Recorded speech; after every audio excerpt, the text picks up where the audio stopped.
The word versatility in show business is much overworked. You hear it all the time, but when you're talking about JoAnne Worley, you're talking about somebody who's a singer, who's an actress, and a comedienne, at least. Now, how do you see yourself? As a big girl. A big, loud girl. And shy, right? Oh, very shy. Heavens, yes. You know, it occurs to me that you do carry a burden because the parts that you play in public, now on the game shows on the network, with your tremendous contribution to Laugh In and all the sketches and the dramatic work you've done, you play an ebullient, effervescent girl. Now, I suppose when you have a reflective moment, you feel, well, they expect me not to be quiet and subdued. Is that a burden? Oh, well, certainly when you're acting a role, you know, they pay you to do your job, not to have reflecting and quiet moments. Say, gee, I just don't feel like it today. You do it. And it's a general rule. I'm usually, pretty evenly paced emotionally. But if I were all the time, then I'd be in a nut house, right? Well, when you go to a party, do people expect you to wear a lampshade and that business? Well, I don't go to parties where people expect me to perform. I go to parties with my friends who know me, and most of them, like we were saying before, are performers themselves. And we don't, we can have fun and play together, but it is not necessary. I mean, I wouldn't go to somebody's house if they expected me to perform. That's not why you go to a party.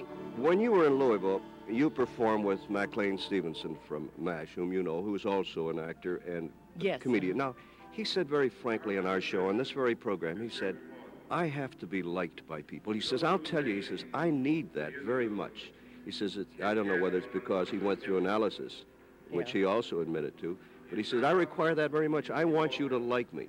Did you? Did you like him? Yes, I did. Oh, good. Okay, then that must have made him very happy. He kissed me. Oh, he really liked you then. But he meant people in general. He meant the audience. Do you require that? Well, of course, I think most performers have that need, who are performers, as opposed to, say, somebody who is a musician, which is a different kind of craft. You don't deal with needing the immediate response, especially comedy. You must have an immediate response in order to do it.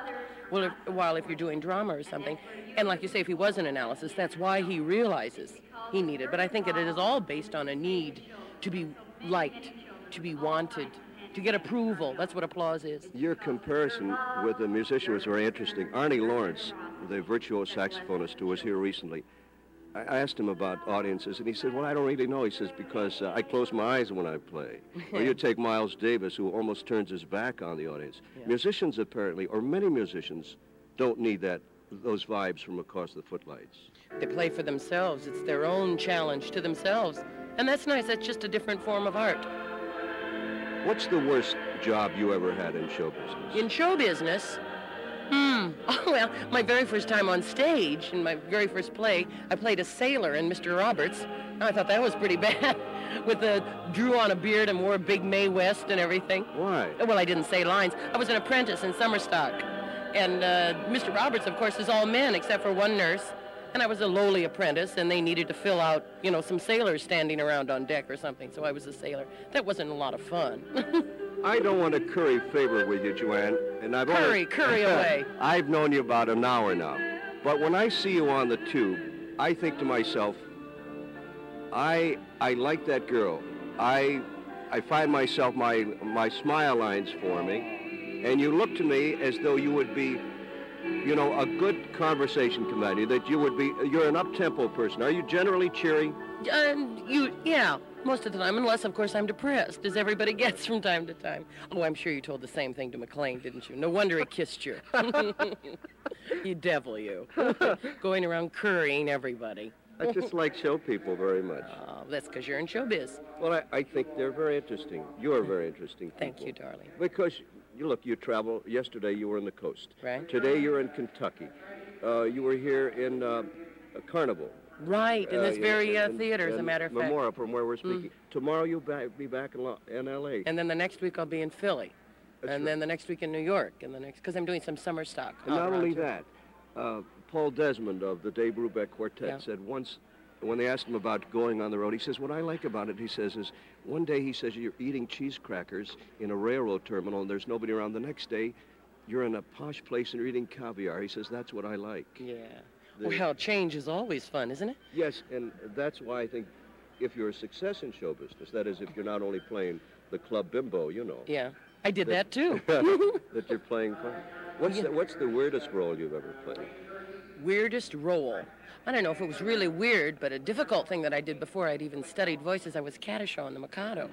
And that takes a trained voice, but the director cast me because I was funny, and he wanted a funny Caddyshaw. Well, he got one. I always had a loud voice, but I couldn't control it. It was going, well. Were you an extrovert as a young girl? Well, as I understand, when I was really a young girl, I mean a little teeny girl, Yes. I read a lot of fairy tales and was introspective and everything. And then I guess when I hit adolescence, I broke out in more ways than one, I suppose. But then I became an exhibitionist and found that I could make people laugh and found that I enjoyed making people laugh. Have you done serious drama as well? Well, of course, in college, you know, when you study drama, you don't major in comedy, you major in drama. So, of course, I did some straight roles in college. And I've done some things that are relatively straight, like I did an Adam 12, and I did a, what is that, Night Gallery, which are not, comedy. It's a characterization. Your headband is a distinctive trademark, isn't it? Well, I guess it is because I wear them all the time, and I wear them all the time because I always wear hair pieces because I find it a bore to sit in a beauty shop. So I take my hair off on top and have them do it. Then I stick it on. This is my own, and that goes on there, and ta-da, I'm ready to go. Well, excuse me, I don't want to be impertinent, but when you take the top off, does it look funny? No, because my own hair is this color, and it's very long, and if I sat in a beauty shop, they could do the same thing with it, but I You might just well find send it your too... head out. Yes, it takes too much time.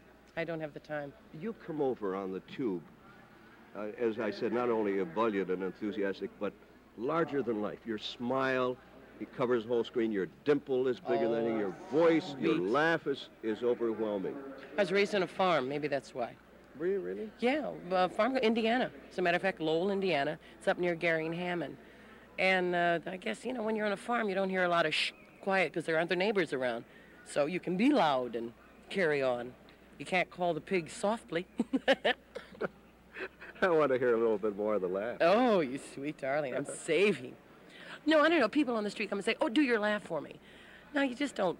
That's so phony. There has to be a reason for it. I mean, I could, of course, manufacture and just do it, but how boring. Who makes you laugh? Oh, I really... You want the list? Yeah. I appreciate so many comics and comedians for many different reasons. Jonathan Winters for his reasons. Lucille Ball for her reasons. Carol Burnett. Who am I leaving out? There are so many brilliant comics and comedians. I'll put it this way. I can't think of any that I don't like. You seem to have a distinctive style of your own. Many of them, many even great comedians have said they've been influenced by other styles, you know. Yeah. Well, if it's anybody, I know when I was growing up, I admired Jerry Lewis very much. I was a big Jerry Lewis fan. And so I think when I started out, I was doing a lot of Lady Jerry Lewis stuff. Right. And thought that was a lot correct. of physical stuff. Yeah. Mm-hmm. Voice tricks and physical mannerisms. Right. Did you have a hard time? Did you have hardship times in your career? Oh, well, of course. Anybody starting out, you don't work and well, I worked for a long time for nothing. I worked as a secretary during the day and go and rehearse a show and do a show at night and not get paid for the show. Did that for several years until finally I started to learn my craft and people would hire me and pay me. And and during those lax periods, I lived at a marvelous place in Hollywood called the Hollywood Studio Club, which was for girls in show business. And it was room and meals and everything and rehearsal rooms, and it wasn't in a huge rent or anything. So that helped me a great deal, too. Did you like your experience on the Crusade for Children when you were here? Oh, yes. Yes, it was lovely. Had you done many similar benefits of that nature? No, I have, of course, done benefits before, yes. And whenever possible, if I'm free, I try to, because I think it's, rather than espousing on politics or something, to use what show business has done for me to help possibly other people, I think is a good thing. And whenever possible, I try and do it. We're very chauvinistic about it because it's been ingrained in us for 20 years. And even if you're a blasé character, when you get on with the children who need the help and a benefit from all the contributions, it becomes really a community-wide thing. And the reception that you had here was amazing. And I know they would look for a return. But you're going to be on the stage, on the tube. You make recordings? I have, yes, I have, and I probably will eventually. Everything. You have to I do hate everything. to be corny and wind up an interview with a song about romance. A question about romance. Oh, I do that song. Da-da-dee-da-da-da-da. It's from me. That's the song I should do, Al. Just keep the charts. Anyway, I'm sorry. I interrupted you. You're evading my question. Yes. Oh, Roger. About romance. Roger, what is that? Chopped liver on my finger? I didn't want to be forward. Go ahead, be forward. That's blinding me. Oh, aren't you sweet to say that? Roger's a very lucky man. Yes, he is. May I thank you? Thank you, darling. I enjoyed it. It was nice of you to be with us. My pleasure. Would you peck me on the cheek? Makes me look good with the audience.